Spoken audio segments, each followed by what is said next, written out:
Il existe deux manières d'atteindre sa liberté financière en bourse. 1. Couvrir son niveau de dépenses mensuelles via la vente de ses actions. Ou 2. Couvrir son niveau de dépenses mensuelles via l'encaissement de ses dividendes. Si on prend mon exemple, sur les 12 derniers mois, j'ai dépensé en moyenne 5 517 € par mois. Oui, je sais, ça fait beaucoup. Pour être 100% libre financièrement avec la bourse, il faudrait donc soit que je vende 5 517 € d'actions chaque mois, ou que je touche 5 517 € de dividendes par mois. Niveau dividendes, ça va être assez simple de mesurer ma progression. Il suffit d'aller voir sur mon courtier ce que j'ai reçu dernièrement. Sur les 12 derniers mois, vous voyez que mes entreprises m'ont versé en moyenne 606 € par mois de dividendes net d'impôts.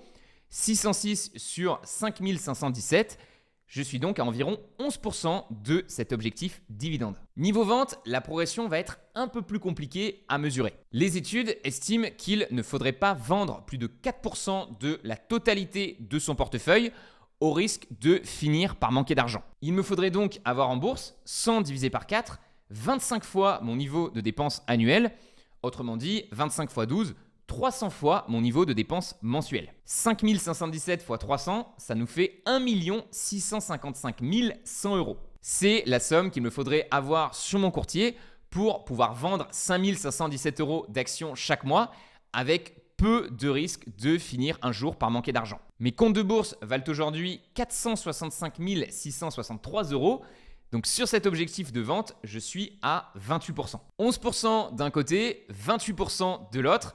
On le voit clairement, j'ai plus progressé sur l'objectif de vente que sur l'objectif de dividende. Et cela, à mon avis, s'explique en grande partie par le type d'action à dividende que j'ai décidé d'acheter. Selon moi, il y a 3 grands types d'actions à dividende. Il y a d'abord les actions payantes. Ce sont des actions qui vont généralement vous rapporter 6% net par an de rendement, 3% en dividende et 3% en plus-value. On est souvent dans cette catégorie sur les secteurs en déclin, pétrole, télécom, tabac.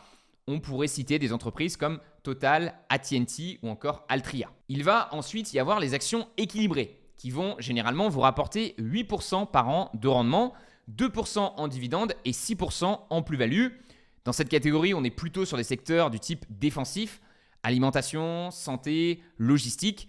On pourrait citer des actions comme Coca-Cola, Johnson & Johnson ou encore UPS. Et enfin, il va y avoir les actions rapides, des actions qui vont généralement pouvoir vous rapporter 10% par an de rendement, 1% en dividende et 9% en plus-value. Ici, on va vraiment être sur les secteurs qui sont en pleine croissance, logiciel, gestion des paiements, data. On pourrait citer des actions comme Microsoft, Mastercard ou encore S&P Global. À mes débuts, je n'achetais que des actions payantes, donc des actions avec des rendements en dividendes de départ supérieurs à 3%, parce que je me disais, je veux obtenir tout de suite le maximum de dividendes possible. Ce que je ne me rendais pas compte, c'est que pour obtenir ce rendement élevé en dividendes sur le court terme, je sacrifiais mon potentiel de plus-value sur le long terme. Aujourd'hui, j'ai compris mon erreur et je n'achète désormais que des actions rapides, car sur un horizon de 10 ans, en prenant bien en compte le rendement en dividendes et en plus-value, on le voit, c'est clairement le groupe d'actions qui rapporte le plus d'argent. Et même si les dividendes des actions rapides sont plus petits, il faut savoir qu'ils sont plus sécurisés et qu'ils augmentent aussi beaucoup plus vite. Avec ces actions-là, vous pouvez espérer obtenir de manière constante 8 à 10% par an de croissance organique sur vos dividendes. Donc si vous touchez 100 € de dividendes la première année, vous devriez toucher 110 € la deuxième, 121 € la troisième, 133 € la quatrième, si bien qu'au bout de 20 ans, vous êtes à plus de 600 € de dividendes par an, et ça sans avoir à ajouter un seul euro de plus de votre poche. Ce sont les fameux intérêts composés. Sur vos gains en plus-value, vous pouvez aussi espérer faire 8-10% par an. Et là, l'avantage, c'est que ça va être sur la somme entière que vous avez investie. Par contre, il va falloir oublier le concept de stabilité. Autant avec les dividendes, vous pouvez vous attendre à une évolution en ligne droite, autant avec les plus-values, attendez-vous plutôt aux montagnes russes. Il va y avoir des années où vous allez beaucoup en gagner, comme par exemple en 2019, où les marchés ont fait plus 29%, mais également des années où vous allez beaucoup en perdre, comme par exemple en 2022 où les marchés ont fait moins 20%. Cette différence d'évolution entre plus-value et dividende je la retrouve aussi de mon côté sur mes 7 ans d'investissement en bourse. Mes gains en dividendes ont toujours été petits mais stables, en augmentation chaque année, tandis que mes gains en plus-value ont été bien plus importants, mais vous le voyez complètement instables, une année en gain suivie d'une année en perte. C'est cette forte volatilité dans les résultats qui, je trouve, rend compliqué le fait de vivre de la vente de ces actions. Aujourd'hui, certes, j'ai 400 000 euros d'actions disponibles à la vente, mais si demain il y a une crise, ces 400 000 pourraient rapidement se transformer en 200 000 et me faire reculer ainsi de 50% sur mon objectif de vente. Si on regarde l'évolution des rachats d'actions par les 500 plus grandes entreprises américaines, les rachats d'actions étant un des éléments les plus générateurs de plus-value sur le marché, on voit qu'en temps de crise, les chutes sont vraiment vertigineuses. On est sur des baisses qui vont de moins 50 à moins 80%. Maintenant, si on compare ça à l'évolution des dividendes totaux reversés par ces mêmes entreprises, on voit que ça n'a plus rien à voir. La courbe est beaucoup plus lisse.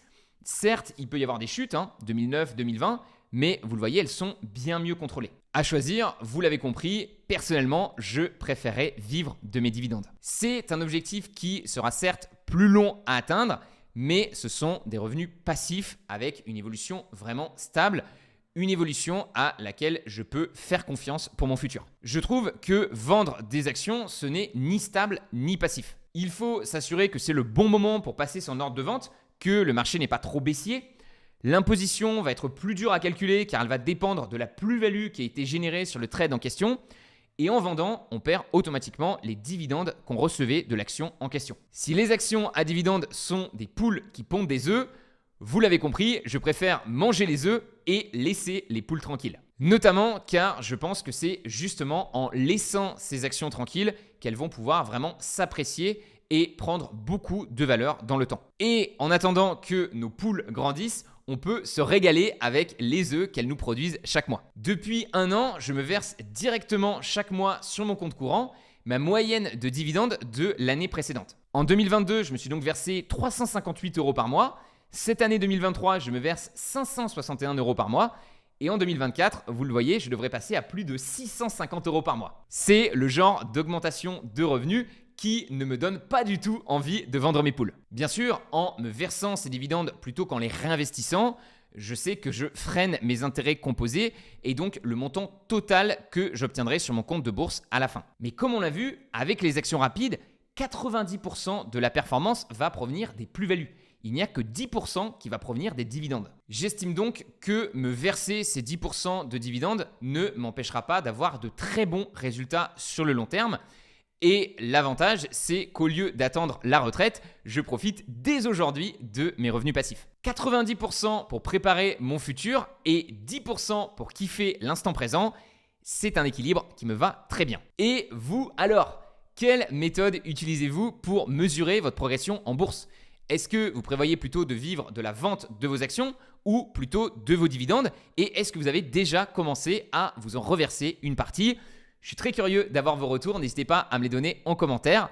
C'était Roman, j'espère que cette vidéo vous a plu, je vous donne rendez-vous dans la prochaine. Ciao!